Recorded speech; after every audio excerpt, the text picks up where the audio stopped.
তো এখন আমরা সিএস সার্ভিক্সের ডিফারেন্সিয়াল ডায়াগনোসিসগুলো নিয়ে পড়বো। তো সিএস সার্ভিক্সের ক্ষেত্রে আমরা কি হয়, আমরা হচ্ছে একটা ব্লিডিং দেখি, ওখানে রেডিশ হয়ে যায়, তাই না, আলসারেটেড হয়ে যায়। তাহলে যদি আলসারেটেড হয়ে যায় বা যদি সিএস সার্ভিক্স যেটা কার্সিনোমা একটা হচ্ছে একটা লেশন, তাই না, তাহলে আমরা কি করতে পারি, এখানে যদি আমি কোনো গ্রোথ দেখি তাহলে সেটা সিএস সার্ভিক্সের ডিডির মধ্যে পড়বে। কোনো আলসার, ব্লিডিং বা কোনো ইনফ্ল্যামেশন, হ্যাঁ ইনফ্ল্যামেশন থাকলে তো রেডিশ হয়ে যাবে, তাই না, এটা ব্লিডিং থাকতে পারে। তাহলে এগুলো যদি আমরা দেখি তাহলে আমি সিএস সার্ভিক্সের ডিডির মধ্যে ফালাবো। তাহলে দেখো সিএস সার্ভিক্সের ডিডির প্রথমটাই আমরা বলবো যে সার্ভিসাইটিস। সার্ভিসাইটিস এটা হচ্ছে সার্ভিক্সের ইনফ্ল্যামেশন, যেখানে কিনা long standing inflammation of the cervix, এখানে ভ্যাজাইনাল ডিসচার্জ হয় এবং সার্ভাইকাল হাইপারট্রফি হতে পারে ইনফ্ল্যামেশনের কারণে। সার্ভাইকাল টিবির ক্ষেত্রে হচ্ছে rare form of genital TB, এখানে হলো সার্ভিক্সকে দেখা যায় যে ইনভলভ করে এবং এখানে হচ্ছে দেখা যায় আলসারেশন হয়। তাহলে আমরা আলসারেশনের মধ্যে কিছু পাবো, একটা হচ্ছে সার্ভাইকাল টিবি, এখানে ব্লিডিং আলসারেশন দুটাই হয়। তারপরে আমরা দেখব যে সার্ভাইকাল ইরোশন, নাম শুনেই বোঝা যাচ্ছে যে এখানে আলসারেশন হবে, সার্ভাইকাল ইরোশন বলবো। তারপরে আছে আলসারেশন ডিউ টু সিফিলিস বা গ্র্যানুলোমা ইনগুইনালি, এগুলা লিম্ফোগ্র্যানুলোমা ভেনেরাম, তো এগুলা গেল হচ্ছে আলসারেশন। এবার আমরা চলে যাই হচ্ছে কি কি গ্রোথ আমরা পাবো। গ্রোথের মধ্যে তো হচ্ছে একটা আছে কন্ডাইলোমা অ্যাকুমিনাটা, এটা হচ্ছে হেপাটাইটিস হিউম্যান প্যাপিলোমা ভাইরাসের টাইপ 6 এবং 11 দিয়ে হয় কন্ডাইলোমা অ্যাকুমিনাটা। তারপর এটা হতে পারে যে সার্ভাইকাল পলিপ হতে পারে, এখানে সার্ভাইকাল পলিপের গ্রোথ। আবার এখানে হতে পারে মায়োমেটাস পলিপ। মায়োমেটাস পলিপটা হলো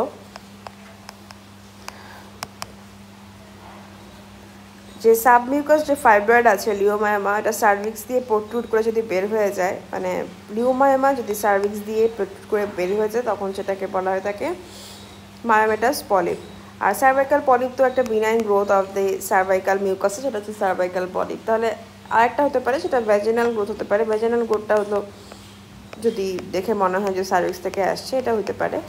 আরেকটা হলো আমাদের যদি ইনভার্সন হয়, দেখো সার্ভাইকাল, এটাকে বলে সার্ভাইকাল একটোপিয়ন।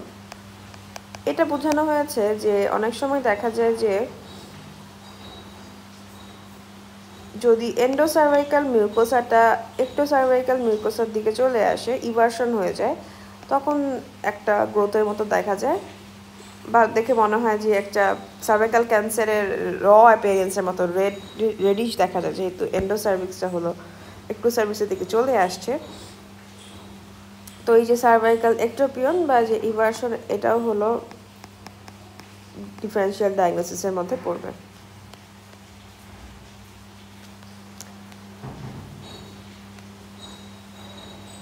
তারপরে আমরা চলে যাই কি কমপ্লিকেশন হয় radiotherapy treatment of the CS cervix.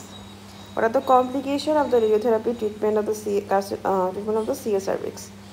আচ্ছা, তো radiotherapy treatment of the CS cervix treatment of choice majority of the কেসে হচ্ছে দেখা যায় যে রেডিওথেরাপি ট্রিটমেন্টটা হলো মেজরিটি কেসে এবং applicable.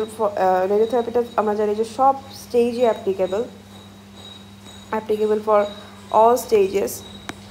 R it ends at giving, তো গামা রে যেটা আছে সেটা ক্যান্সার সেলকে ডিস্ট্রয় করে, এটা ডিএনএকে ড্যামেজ করার মাধ্যমে।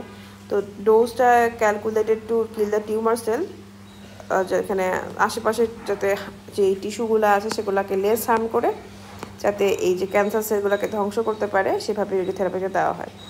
তো এই যে টেকনিকটা দু রকমের আছে, একটা হচ্ছে টেলিথেরাপি, একটা হচ্ছে ব্রাকিথেরাপি। তো টেলিথেরাপি যেটা, সেটা হলো এই মেথডে কী করা হয়, হাই এনার্জি এক্সরে আর gamma ray outside of the body থেকে দেওয়া হয়, বাইরে থেকে একেবারে। আর ব্রাকিথেরাপি যেটা, রেডিও অ্যাক্টিভ সোর্স এটা প্লেস করা হয় directly into the cervix or uterus. তো এটা হচ্ছে ব্রাকিথেরাপি। এটা হচ্ছে ইন্ট্রাক্যাভিটি থেরাপি বলতে পারো, ইন্ট্রাক্যাভিটি থেরাপি, কারণ এখানে রেডিও অ্যাক্টিভ সোর্সটা ডিরেক্টলি সার্ভিক্স অথবা ইউটেরাসে প্লেস করা হয়। আর টেলিথেরাপি যেটা, সেটা হচ্ছে এক্সটার্নাল বিম রেডিয়েশন। এই মেথডে ইউজ করে হাই এনার্জি এক্সরে আর gamma ray outside of the body থেকে ডিরেক্ট করা হয়, মানে বডির বাইরে থেকে হচ্ছে ডিরেক্টলি এখানে এক্সট্রা এবং গামা রে রেডিয়েশন করা হয়।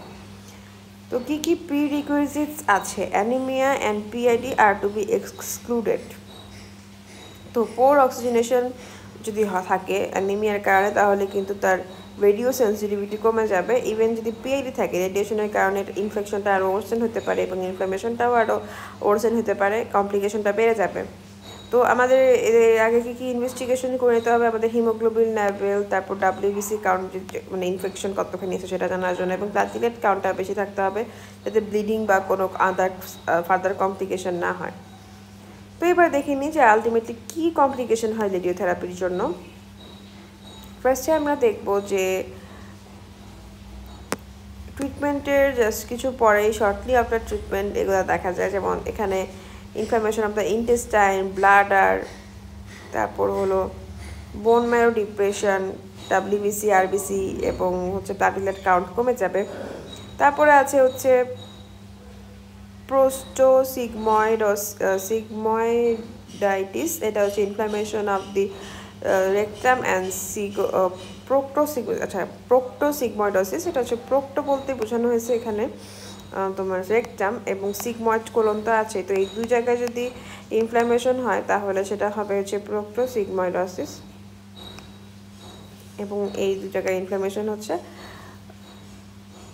ভালভাইটিস আছে, inflammation of the vulva causing pain and irritation. Diarrhoea তো আছে। তাহলে মেইনলি হচ্ছে আমাদের এন্টেরাইটিস হচ্ছে মানে ইন্টেস্টাইনে, তারপর হচ্ছে সিগময়েড কোলন এবং রেকটামে, তারপর আছে পেছনে যে ব্লাডারে, সামনে ব্লাডারে কিউটেরাসের সামনে ব্লাডার, তারপরে নিচে ভালভাতে, আর বোন ম্যারো ডিপ্রেশন তো আছে আশেপাশের বোনসে। এবং ডিলে ডিফেক্টের মধ্যে কি দেখবো? ডিলে ডিফেক্টের মধ্যে আছে এগুলো আসলে অনেক মান্থস অর ইয়ার্স আফটার এই ইফেক্টগুলো হয়। সেটার মধ্যে আমরা দেখব যে ক্রনিক প্রোক্টোসিগময়েডাইটিস, দেখা যাচ্ছে যে অনেক দিন ধরে এটা পারসিস্টেন্ট ইনফ্লামেশন, যার কারণে ফাইব্রোসিস আর আলসার হয়ে গেছে। তারপর রেক্টোভাজাইনাল ফিস্চুলা এবং ভেসিকোভাজাইনাল ফিস্চুলা হতে পারে। এখানে অ্যাবনর্মাল কমিউনিকেশন হয়ে যেতে, মানে বারবার রেডিয়েশন হতে হতে টিস্যু ব্রেকডাউন হয়ে এরকম ফিস্চুলা ফর্মেশন হয়ে গেছে, যেটা রেক্টোভাজাইনাল হতে পারে বা ভেসিকোভাজাইনাল ফিস্চুলা। তারপর হেমোরেজিক সিস্টাইটিস হতে পারে, যে আগে তো সিস্টাইটিস ছিল, এখন ওটা হেমোরেজিক সিস্টাইটিস হয়ে গেছে, ব্লিডিং দ্বারা due to radiation damage blood vessel. তো অনেক দিন ধরে রেডিয়েশন পেলে সেটা ব্লাড ভেসেলটাকে ড্যামেজ করে এরকম হেমোরেজিক সিস্টাইটিস করতে পারে। তারপর ওভারিয়ান ফাংশন যদি লস হয় তাহলে premature menopause, infertility, specially in younger women. পেলভিসে ফাইব্রোসিস দেখা যায় যে ভ্যাজাইনাল স্টেনোসিস, সেক্সুয়াল ডিসফাংশন দেখা যায় পেলভিস ফাইব্রোসিসের কারণে। আর লার্জ এবং বাওয়েল স্ট্রিকচার দেখা যায় এখানে, যেহেতু হচ্ছে ইন্টেস্টাইনে এখানে রেডিয়েশনের কারণে ইন্টেস্টাইনে এখানে ইনফ্লামেশন হচ্ছে বা এন্টেরাইটিস হচ্ছে। তাহলে কি হবে? এন্টেরাইটিস হলে আলটিমেটলি ফাইব্রোসিস হবে, এবং ফাইব্রোসিস হওয়ার কারণে কি হবে? এখানে পেলভিক ফাইব্রোসিস দেখা যাবে আর কি।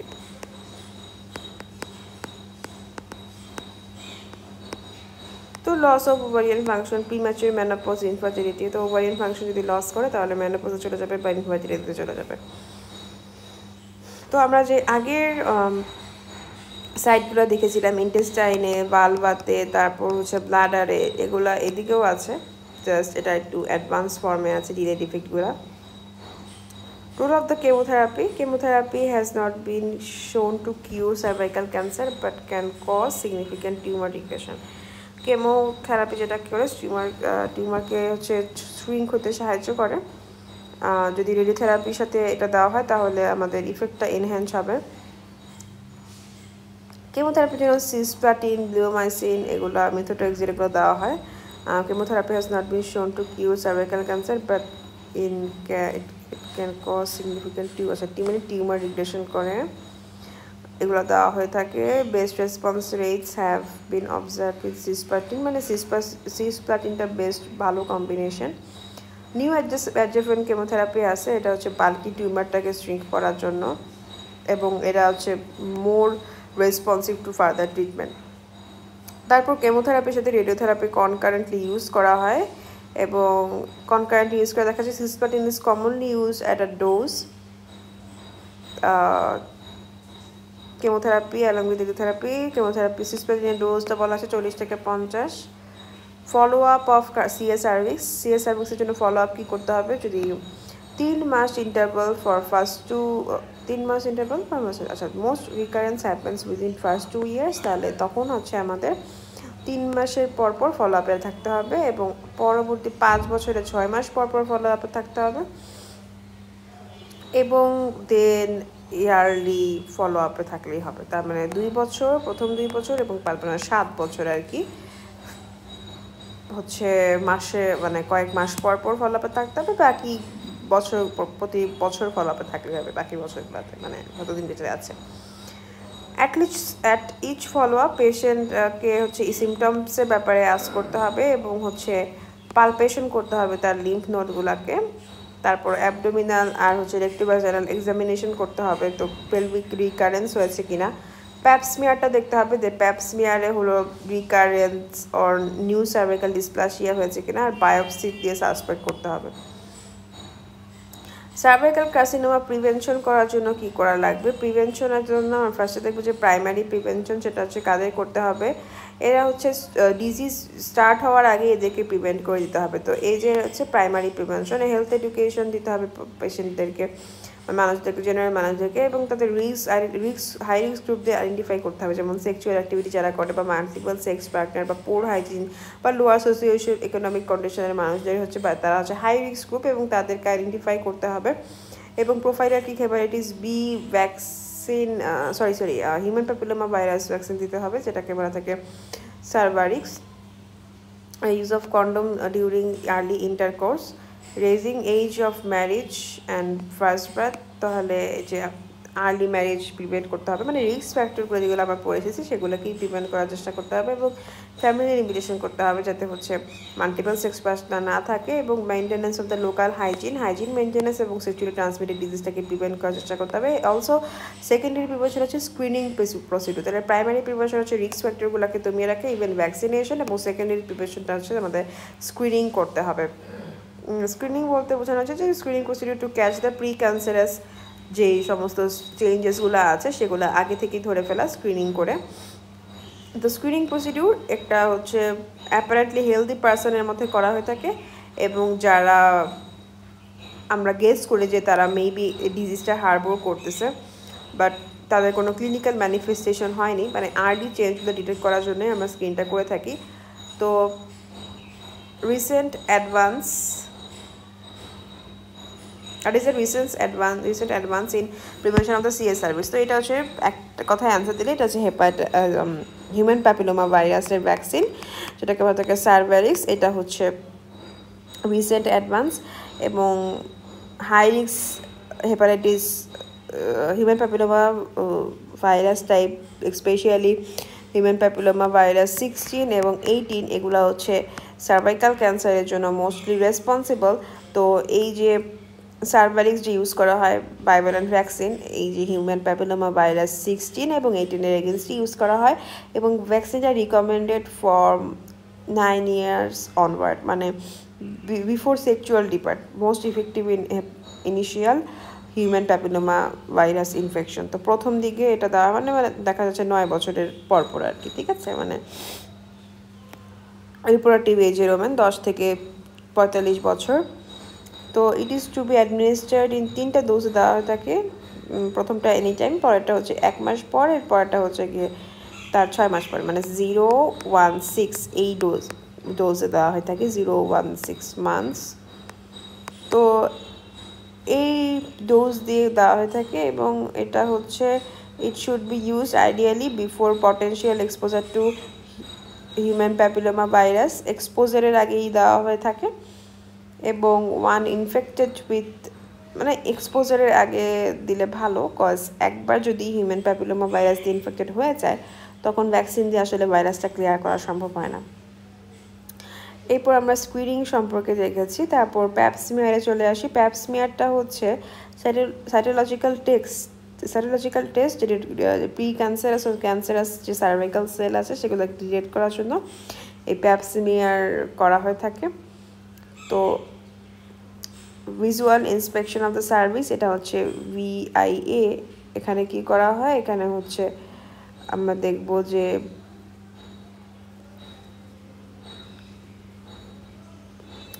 আনএইডেড হচ্ছে ডাউন স্টেজিং। ব্যাপারটা হচ্ছে যে যদি সার্ভিসকে আমরা খালি চোখে দেখি তাহলে সেটা হচ্ছে আনএইডেড বলা হয়েছে, এবং মানে খালি চোখে স্পেকুলাম এক্সামিনেশনের সময় যদি আমরা সার্ভিসকে ইন্সপেকশন করি তখন সেটাকে বলা হয়ে থাকে unaided downstaging, looking at the cervix with naked eye during speculum examination। তো গ্রস যে সমস্ত অ্যাবনর্মালিটিগুলো আছে সেগুলো আমরা এখানে দেখতে পাই, যেন এটাকে ডাউন স্টেজিং বলা হয়েছে। আর এইডেড যেগুলো আমরা অ্যাসিটিক অ্যাসিড দিতে পারি এবং লুগোল সাইডিন দিতে পারি, এটা হচ্ছে এইডেড। ঠিক আছে, তাহলে অ্যাসিটিক অ্যাসিড দিয়ে আমি যদি 2 থেকে 5% অ্যাসিটিক অ্যাসিড দিয়ে আমাদের অ্যাবনর্মাল যে সমস্ত এরিয়াগুলো আছে সেগুলো হোয়াইটিশ হয়ে যাবে, কারণ ওখানে অ্যাবনর্মাল এপিথেলিয়াম বা ডিসপ্লাসিয়াকে মানে আমরা ডিটেক্ট করতে পারবো এটার মাধ্যমে। যে সমস্ত এরিয়াগুলোতে ডিসপ্লাসিয়া হয়েছে সেসব এরিয়াগুলো হোয়াইট হয়ে যাবে। আর লুগোল সায়োডিন দিলে Lugol's iodine iodine stains glycogen rich normal sales.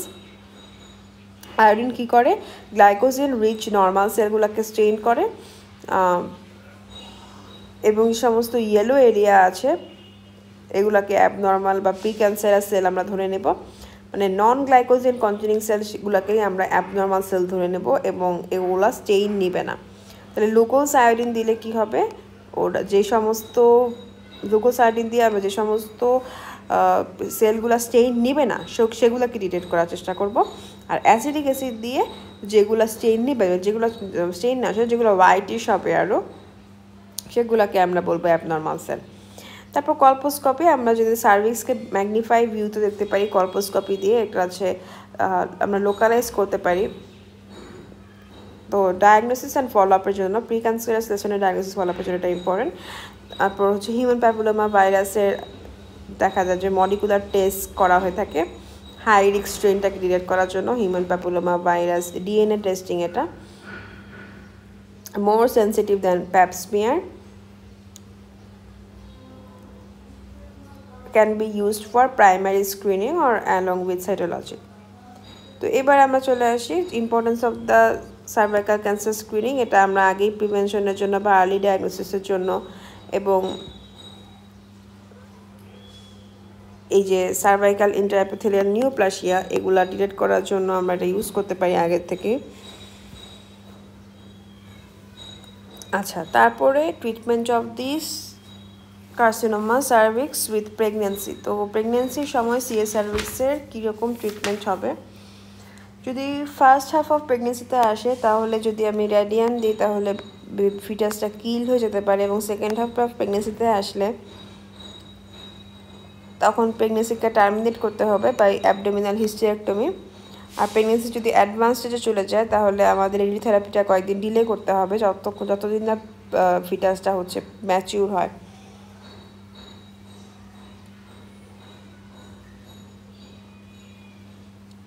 আচ্ছা, ফার্স্ট হাফ অফ প্রেগনেন্সিতে আমরা পড়েছি application of radium will kill the foetus. তো ফুল ডোজ অফ রেডিওথেরাপি আমাদের অ্যাপ্লাই করতে হবে যাতে হচ্ছে টার্মিনেশন হয়ে যায়, মানে ফার্স্ট এবং সেকেন্ড হাফে আমরা টার্মিনেশনের দিকে যাব। বাট এই থার্ড মানে প্রেগনেন্সিতে দিয়ে দেখা যায় যে অ্যাডভান্স স্টেজে চলে গেছে তখন হচ্ছে দেখবো কী করবো, তখন হলো আমরা ফিটাসটা ম্যাচিউর হওয়া পর্যন্ত ওয়েট করতে পারি, এবং দেয়ার আফটার সিজারিয়ান সেকশন করতে হবে মাস্ট। যে CS সার্ভিস হলে অবশ্যই সিজারিয়ান সেকশন করতে হবে। রোল অফ সার্জারি আমাদের হিস্টেরেক্টমি পারফর্ম করতে হবে যদি প্রেগনেন্সি ইন সিটু হয়। দেখা যায় প্রেগনেন্সি ইন সিটু বলতে যে প্রেগনেন্সি আমাদের নর্মাল ইউটেরাইন পজিশনেই আছে, এটাকেই বলা থাকে প্রেগনেন্সি ইন সিটু। তাহলে সার্জারি করা হয়, hysterectomy can be performed with pregnancy in situ. তাহলে এই হচ্ছে রেডিওথেরাপি আমরা দেওয়া হয় first half of pregnancy, second half of pregnancy এবং লাস্টের half of pregnancy.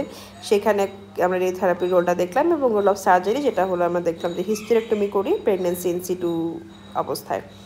What is stump carcinoma? Stump জিনিসটা কি, একটা হচ্ছে ধরো গাছ, ওটা যদি কেটে ফেলা হয় তো নিচের দিকে এটা বেইজের অংশটা থেকে যায়, তাই না? ঠিক সেরকম যদি আমি হিস্টেরেক্টমি করবো, ইউটেরাস কেটে ফেলে দিই, তাহলে নিচের দিকে সার্ভিসের লোয়ার পার্ট অফ দ্য সার্ভিসের কিছু অংশ থেকে যায়, এটাকে বলা থাকে সার্ভাইকাল স্টাম্প। এই সার্ভাইকাল স্ট্যাম্পে যদি কার্সিনোমা ডেভেলপ করে তাহলে সেটাকে বলা থাকে স্টাম্প কার্সিনোমা এবং এটার ট্রিটমেন্ট অফ দ্য চয়েস হলো রেডিওথেরাপি। ধন্যবাদ।